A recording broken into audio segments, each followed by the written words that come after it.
ये जो case law है हरिप्रसाद भोजनगर वाला, तो हरिप्रसाद भोजनगर वाला ये जो केस लॉ है इसको अगर याद करना हो तो सिंपल तरीके से याद किया जाता है। जैसे एक राइमिंग ट्यून बैठाई जा सकती है, हरिप्रसाद भोजनगर वाला, हरिप्रसाद भोजनगर वाला। ठीक, अब इसमें इस केस के जो फैक्ट्स हैं उस पर आता हूँ। इसमें है क्या कि हरिप्रसाद भोजनगर वाला जो है वो एक HUF है, हिंदू अनडिवाइडेड फैमिली। केस में हुआ क्या है, HUF ने ये क्लेम किया है कि उनके पास में सेल्फ ऑक्यूपाइड हाउस प्रॉपर्टी है।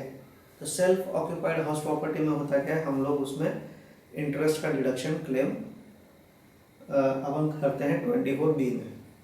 तो 24B में जब अपन ये चीज़ कर रहे हैं तो यहाँ पे असेसिंग ऑफिसर ये कह रहा है कि HUF जो है वो लीगल एंटिटी नहीं है, वो एक फिक्शनल एंटिटी है, only for the purpose of this act. इसलिए उसको हाउसिंग का बेनिफिट नहीं दिया जा सकता, क्योंकि एक HUF किसी मकान को सेल्फ ऑक्यूपाई नहीं कर सकता।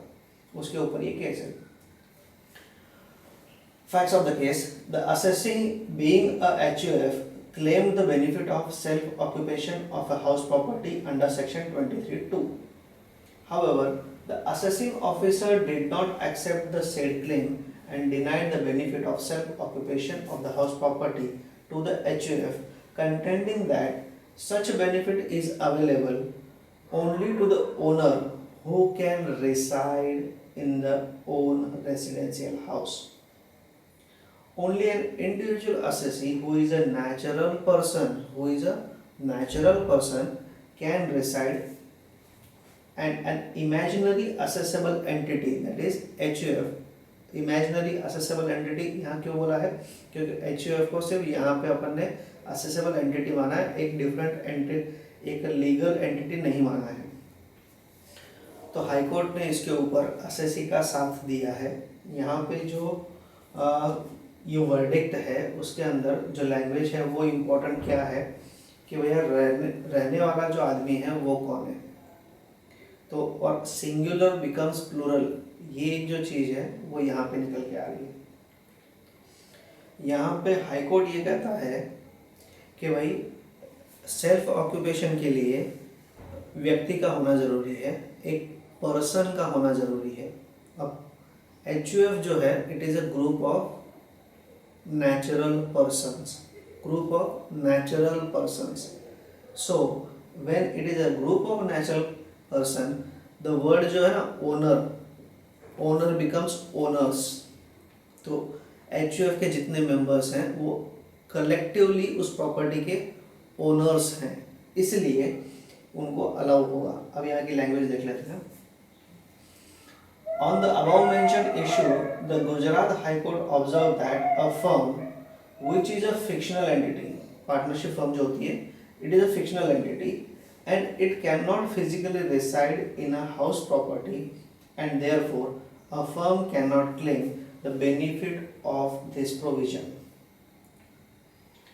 This provision is available to an individual assessee, individual owner who can actually occupy the house. However, a HUF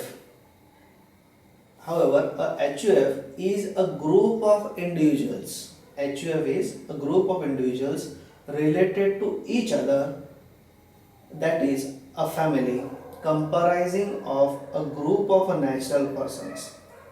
The said family can reside in the house which belongs to the HUF. Since HUF cannot be consisting of artificial person, firm जो होती है ना उसमें एक artificial person को add किया जा सकता है, पर HUF में आर्टिफिशियल पर्सन कोई नहीं होता है। जितने जो पर्सन्स होते हैं वो सारे जो मेंबर्स हैं वो सारे रियल और नेचुरल पर्सन्स होते हैं। HUF cannot consist of artificial persons. It cannot be said to be a fictional entity.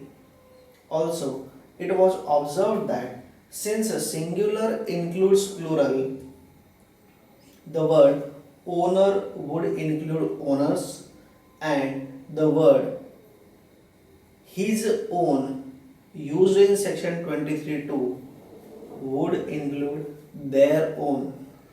Therefore, the court held that the HUF is entitled to claim benefit of self-occupation of the house property.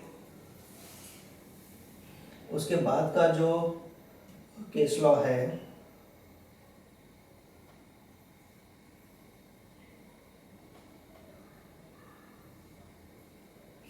वो है Asian hotels का।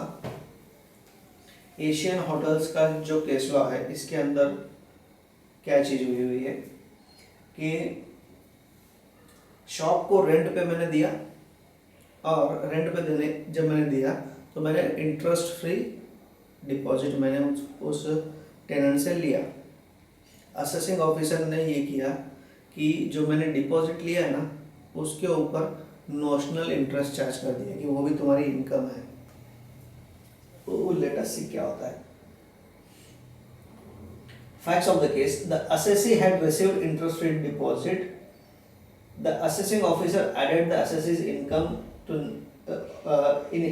assessee's income, the notional interest on the interest-free deposits at the rate of 18% per annum, on the ground that by accepting the interest-free deposit, a benefit has accrued to the assessee which was chargeable to tax under section 28. मतलब house property का chapter करते करते वो क्या बोला, business head में जा रहा है क्योंकि वो एक बेनिफिट एक्रू हो रहा है इसके लिए। सेक्शन 28 में सब सेक्शन जो क्लॉज है दैट इज क्लॉज नंबर 4 उसके अंदर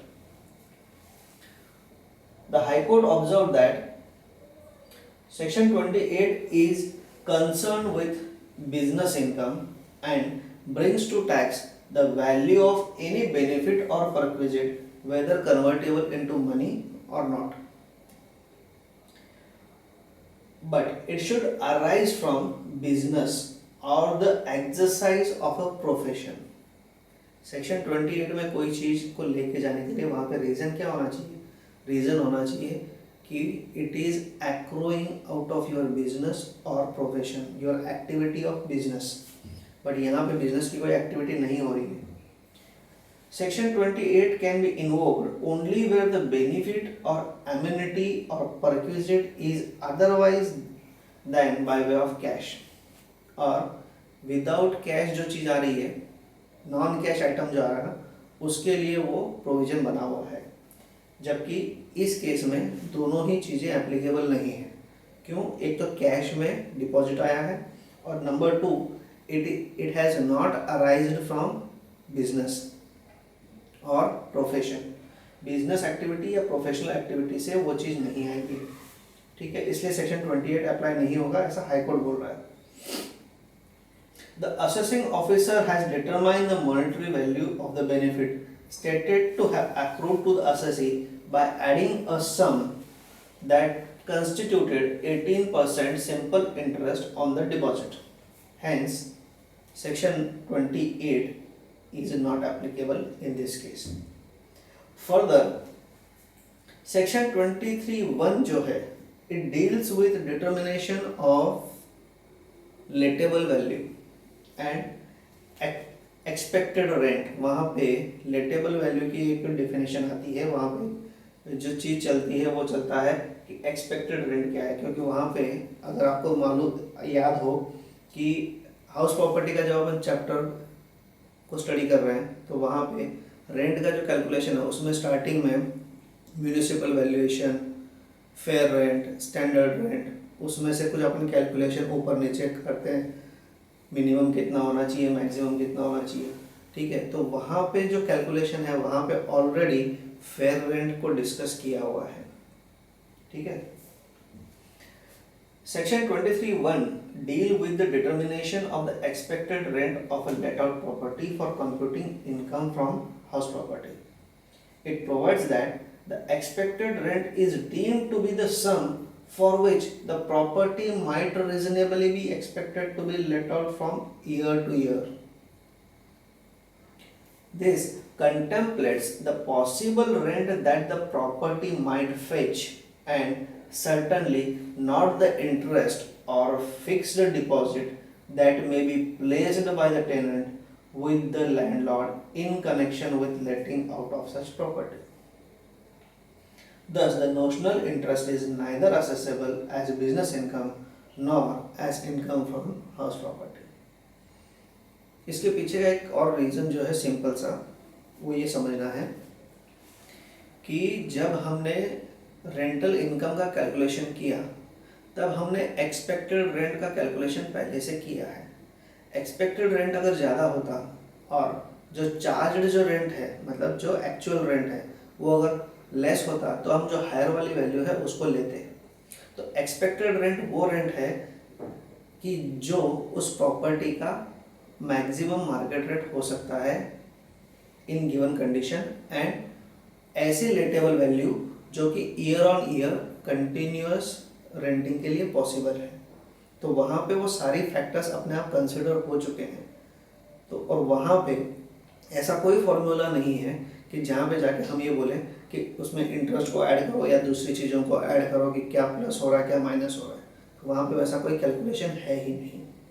इसलिए ना दोनों चीज़ें यहाँ पे आनी चाहिए। सेक्शन नंबर 28 एप्लीकेबल नहीं है क्योंकि बिजनेस एक्टिविटी नहीं है, प्रोफेशनल एक्टिविटी नहीं है। जो भी उसको बेनिफिट अराइज हो रहा है it is not due to business, so section 28 is not applicable.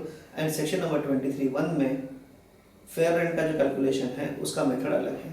वहाँ पे एक स्पेसिफिक मेथड दिया हुआ है और उस मेथड के हिसाब से अगर देखेंगे तो इंटरेस्ट का वहाँ पे कोई जिक्र नहीं आ रहा है, वहाँ पे कोई भी इंटरेस्ट का डिस्कशन नहीं हो रहा है while calculating expected rent. Expected rent की सीधी सी डेफिनेशन दी हुई है, possible rent that the property might fetch on a certain basis when it is let out on year two year basis, right.